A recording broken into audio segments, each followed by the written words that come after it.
Unit 2, chapter number 3, topic is interference by division of amplitude.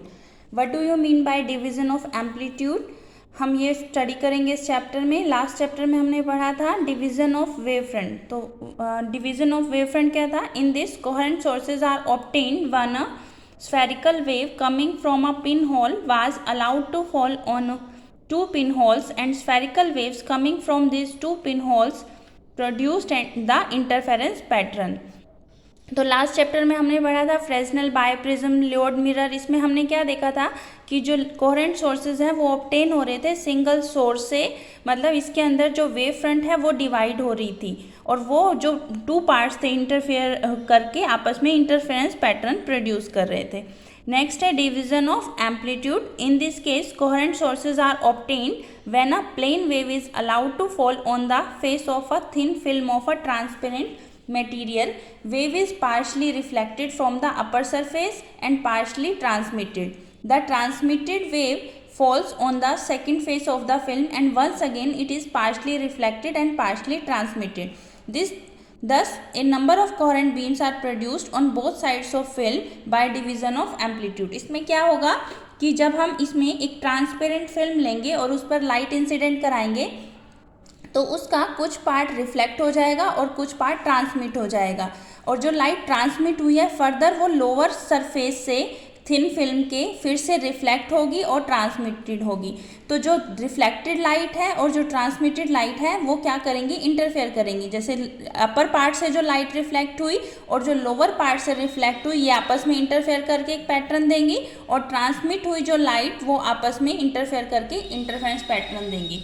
तो इस case में जो हमारी एम्पलीट्यूड है इंसिडेंट लाइट की वो दो पार्ट में डिवाइड हो जाएगी, एक तो रिफ्लेक्टेड में और सेकंड वन इज ट्रांसमिटेड में. इट मीन्स एम्पलीट्यूड का डिवीजन होगा इसके अंदर. तो अब इसको हम डिटेल में स्टडी करेंगे.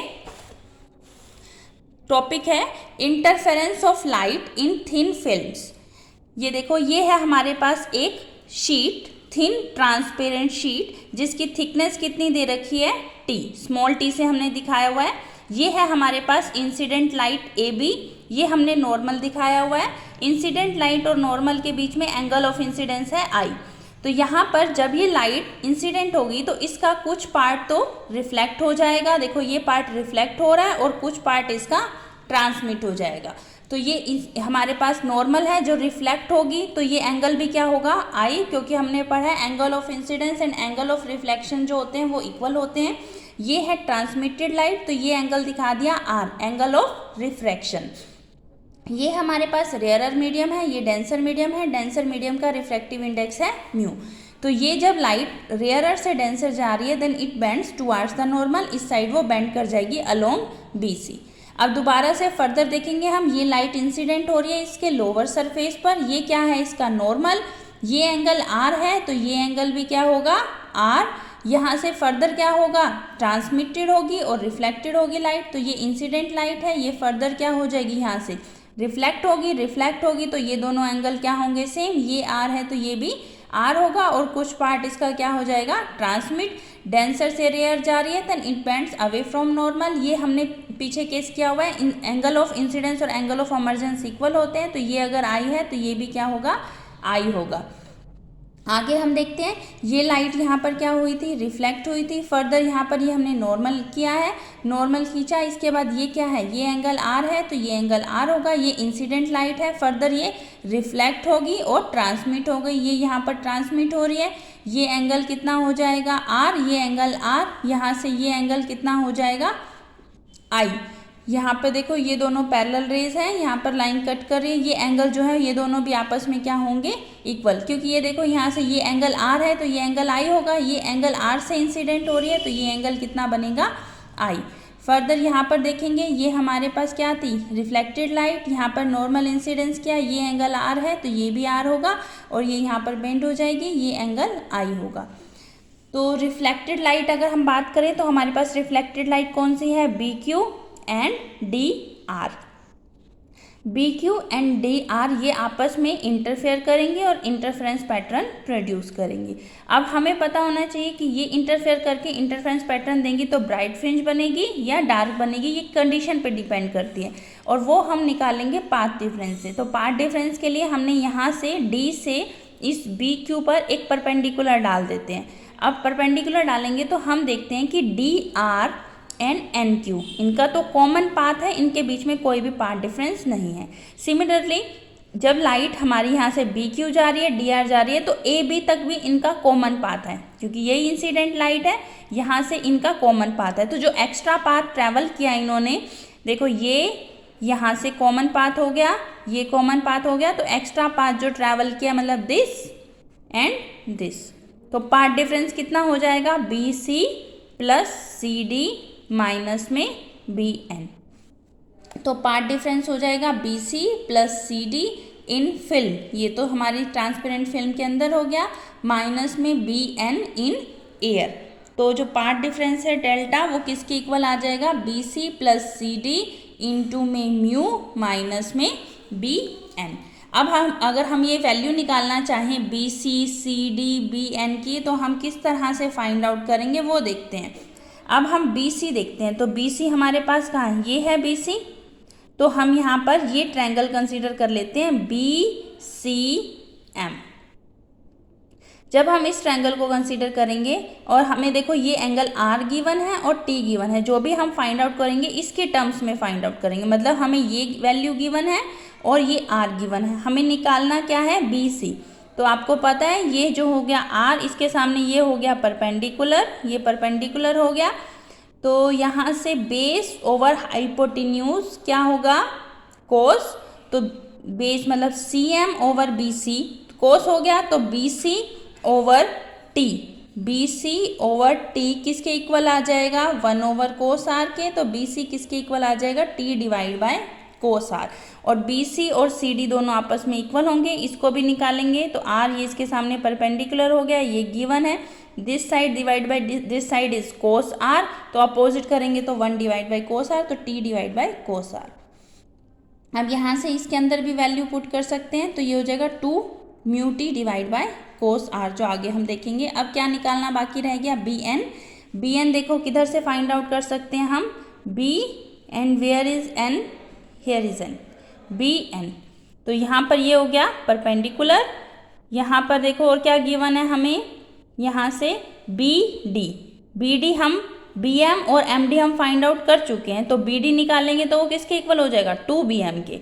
तो हम बी एन निकालना चाहते हैं बी डी की टर्म्स में, कैसे निकालेंगे, ये देखो ये एंगल है, इसके सामने ये हो गया परपेंडिकुलर, तो ये हो गया बेस, ये हाइपोटेन्यूज और ये परपेंडिकुलर, तो क्या निकालेंगे हम यहाँ से, B N over B D is equal to क्या होगा, साइन आई। तो यहाँ से देखो बी एन ये हमारे पास हो गया एंगल, ये हो गया हमारे पास परपेंडिकुलर, मतलब perpendicular divide by hypotenuse is equal to sine i, तो B N is equal to B D sine i, और बी डी हमें पता है 2 B M sine i, B M जो है वो हम फाइंड आउट कर चुके हैं, बी एम हो या सी डी एम डी हो, ये हम देख सकते हैं इधर से, मतलब फाइंड आउट कर सकते हैं इस ट्रायंगल से। पहले तो हमने बी सी फाइंड आउट किया था, अब बी एम निकालेंगे तो वो भी इसी तरह से निकाल सकते हैं। कैसे निकालेंगे, देखो B M divide by T is equal to tangent r, क्योंकि ये क्या है परपेंडिकुलर, ये क्या है हमारा base, perpendicular over base is tangent, तो B M over T is equal to tangent r, तो बी एम किसके इक्वल हो जाएगा, टी टेंजेंट आर, तो यहाँ से हो जाएगा 2 टी टेंजेंट आर इंटू में साइन आई। नेक्स्ट देखो, according to Snell's law mu किसके इक्वल होता है, sine i divide by sine r. Sine i जो है वो किसके इक्वल आ जाएगा, म्यू इंटू में साइन आर। ये सब जो हमने फाइंड आउट किया पीछे इसकी वैल्यू रख दो। पाथ डिफरेंस में पाथ डिफरेंस क्या था, B C plus C D into mu minus में B N, B C plus C D into में म्यू, ये पीछे मैंने बताया था 2 mu T divide by cos r. B N हमने यहाँ फाइंड आउट कर लिया, 2 बी एम साइन आई था तो 2 T tangent r into mu sine r हो जाएगा। स्नेल्स लॉ होता है mu is equal to sine i divide by sine r, sine i की वैल्यू रख दी म्यू इंटू में साइन आर। तो ये सब वैल्यू पुट करने के बाद पार्ट डिफरेंस आ जाएगा 2 mu T divide by cos R into में 1 minus sine square R. Part difference कितना आ जाएगा, 2 म्यू टी इंटू में ये 1 minus sine square cos square R हो जाएगा, कैंसिल होकर cos R which is known as cosine law. An additional path difference, अब हमें पता है जो लाइट है वो रिफ्लेक्ट हो रही है, तो रिफ्लेक्ट होने पर path difference lambda by 2 extra introduce हो जाता है। तो लैम्डा बाई 2 अगर हम पाथ डिफरेंस की बात करेंगे तो यहाँ पर रिफ्लेक्शन जब हमारा डेंसर मीडियम से हो रहा है तो पाथ डिफरेंस कितना बन जाएगा, इसमें से लैम्डा बाई 2 और माइनस कर देंगे तो पाथ डिफरेंस हो जाएगा 2 mu T cos R minus में 2 mu T cos R minus में लैम्डा बाई 2। कंस्ट्रक्टिव इंटरफेरेंस की कंडीशन होती है कि this must part difference must be equal to N lambda. जब ये इधर लेके जाएंगे तो ये कंडीशन बन जाएगी 2n + 1 लैम्डा बाई 2। तो जहाँ पर रिफ्लेक्शन होगा तो कंडीशन अपोजिट हो जाती है, ये याद रखना। n की वैल्यू हो जाएगी 0 1 2 3 up to so on. For destructive interference, जब हम डिस्ट्रक्टिव इंटरफेरेंस की बात करेंगे तो 2 mu T cos R minus lambda by 2, मतलब ये पार्ट डिफरेंस जो है वो किसके इक्वल हो जाएगा, 2n + 1 लैम्डा बाई 2 के। लैम्डा बाई 2 उधर लेके जाएंगे तो ये बन जाएगा n + 1 लैम्डा। n + 1 भी इंटीजर है तो इसीलिए हम इसे n लिख सकते हैं। तो 2 म्यू टी कोस आर जो है वो किसके इक्वल हो जाएगा, n लैम्डा के। n जो है 0 1 2 3 up to so on. Transmitted light के लिए भी हमारे पास सेम यही बनेगा। देखो ट्रांसमिटेड लाइट के केस में बस हमारे पास पाथ डिफरेंस जो है वो लैम्डा बाई 2 नहीं होगा, कंडीशंस अपोजिट हो जाएंगी।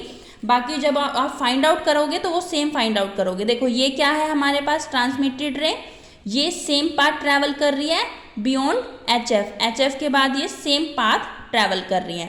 साथ ही साथ अब ये देखो यहाँ से ये जो लाइट रे है BC ये सेम पाथ ट्रैवल करके आई है, बस हमारे पास एक्स्ट्रा पाथ है this CD plus DF minus में CH। सेम वही का वही same as it is find out करोगे।